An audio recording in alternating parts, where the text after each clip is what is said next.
Hello Aries, Sun, Moon, Rising, and Venus signs. Kamusta kayo? Sana po'y nasa mabuti kayong kalagayan. Welcome back po sa Star Tarot. At kung bago kayo rito, welcome din po kayo. Please subscribe, like, share my videos, and leave me a comment kung nakaresonate po kayo. Thank you. So yung first card ninyo is about judgment.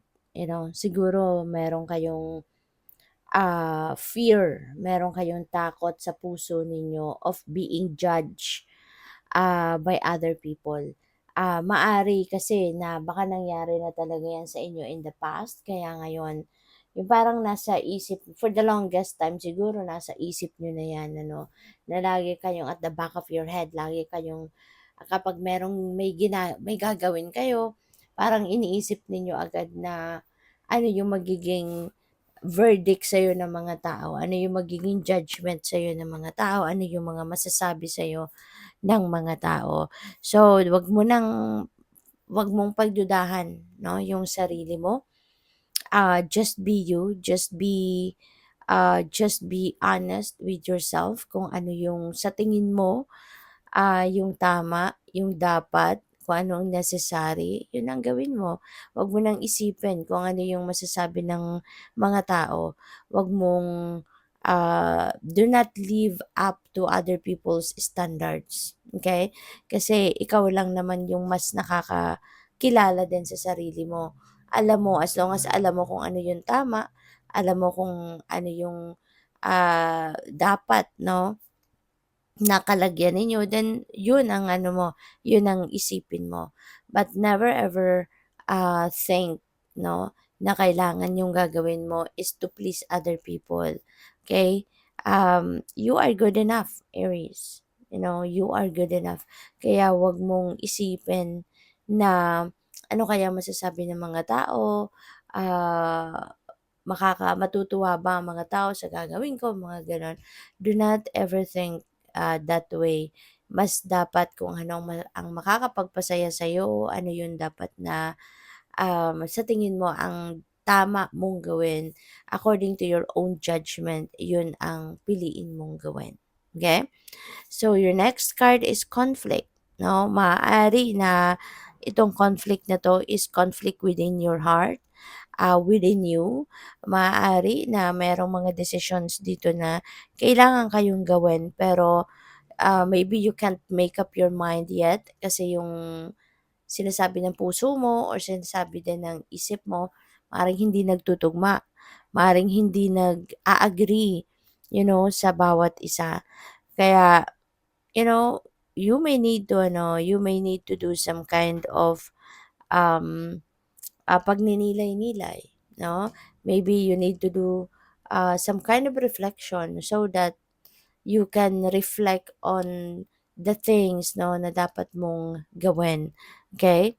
At ang mahalaga, sinusunod mo or susundin mo kung ano yung bulong ng puso mo, ano yung ah, ano yung bulong ng soul mo. Kasi your soul also knows kung ano yung best para sa'yo. Okay? So, we also have invitation. So, this could be an invitation for you, ng invitation from your guardian angels na turn to them, turn to them when you need some help, when you need guidance, when you need help in any way. Uh, Magdasal ka, you know, uh, call on your guardian angels kasi lagi naman silang nandiyan dyan.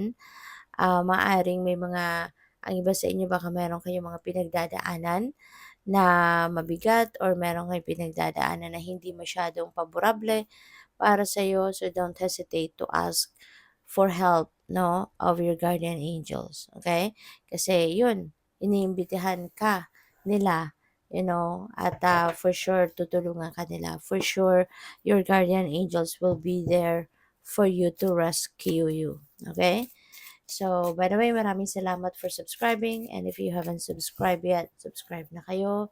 And maraming salamat din for not skipping the ads. Malaking bagay po yun sa akin. Thank you.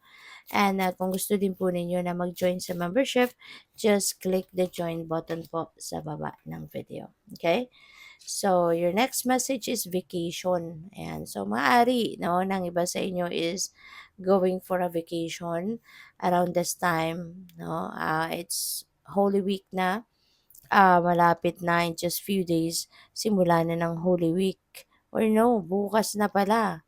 'Di ba? Simula na ng Holy Week. Kaya, maaari ng iba sa inyo is going on a vacation, maybe staycation, no? Ang iba sa inyo, hindi naman aalis, hindi naman pupunta sa kung saan, but you are just going, uh, you're just taking off some time, no? From work, maring ganon. Or this could be an invitation para sa'yo, no? Na magbakasyon ka naman, magpahinga ka naman from trabaho, give yourself time naman to connect, no? With the divine, with your spirit team sa ngayon, no? So, what else? We have table hard work ahead, no? After ng bakasyon, magtatrabaho ka na naman. After ng bakasyon, you are going back to working hard. Kaya, kung kaya mong magbakasyon, kaya mong mag take some time off work, gawin mo para makapag ano ka din, makapag-rejuvenate, makapag-recharge, yung ganon. Okay? We have facts, shrewdness, and resourcefulness, especially in business. Maaari, no, na ito din yung kailangan mong i-observe sa buhay mo. Okay? Maaari na, lalo-lalo na kung meron kang negosyo, so baka ito yung missing ingredient or yung missing piece, ika nga, no, sa inyong, sa inyong negosyo. So, maaaring ito yung dapat ninyong i-apply para mas lalo nang umasenso or umalagwa yung negosyo ninyo. So, we have 10 temporary situation. This is a reminder para sa inyo na lahat ng bagay temporary lang. Lahat ng bagay, hindi yung permanente, 'di ba? Only change is permanent sa mundo. Pero kung ano man ang kalagayan mo sa ngayon, temporary lang 'yan, lilipas lang din 'yan, okay?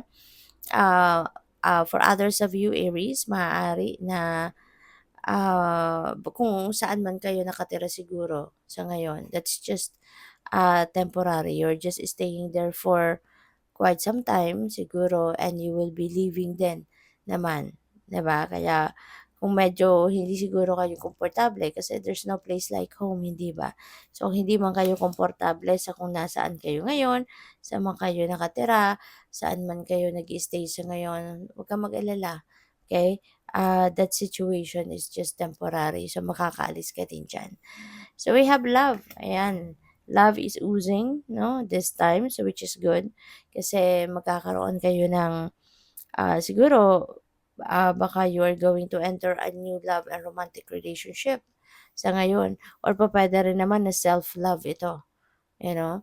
When you take the vacation, siguro this is the time that you are going to um, give yourself time a break, a time out naman. And that, yung parte yan ng pagsa-self-care ninyo, and self-care is self-love. So we have crib, birth, or conception of a child or enterprise.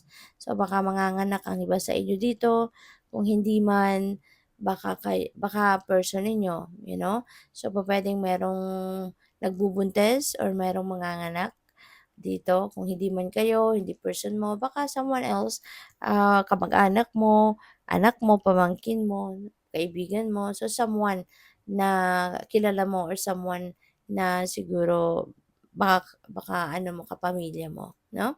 Someone close to your heart. So, we have the energy of the rat, someone working against you behind your back. Ayan. For sure, naiinggit yan sa'yo.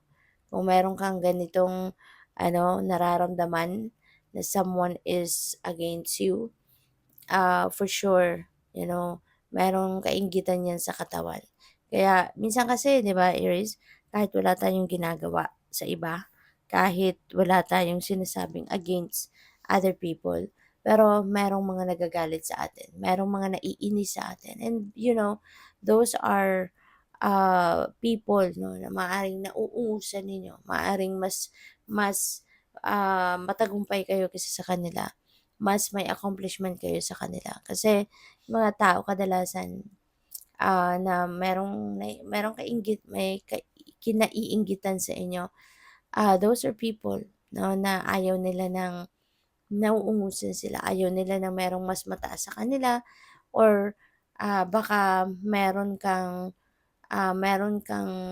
possessions sa ano mo, sa sarili mo na gusto nila pero nandiya-diyan sa'yo, you know? Gusto rin nila na magkaroon sila ng magandang magandang sasakyan, pero hindi nila afford ang magandang sasakyan, pero ikaw afford mo, kaya nagagalit sila sa'yo, 'di ba? Yung mga gano'n klaseng sitwasyon. Kaya, just pray, habang nagdadasal ka for you, ipagdasal mo din sila at, dedma ka na lang, 'yon. Just practice the art of dedma. Kung meron silang mga ginagawa na mga pang-iintriga, meron silang ginagawang paninira sa'yo, as long as your dignity, your integrity, your safety is okay, is intact, then just practice the art of dedma. Okay? So good luck sa'yo. Thank you for watching. Love and light. Namaste.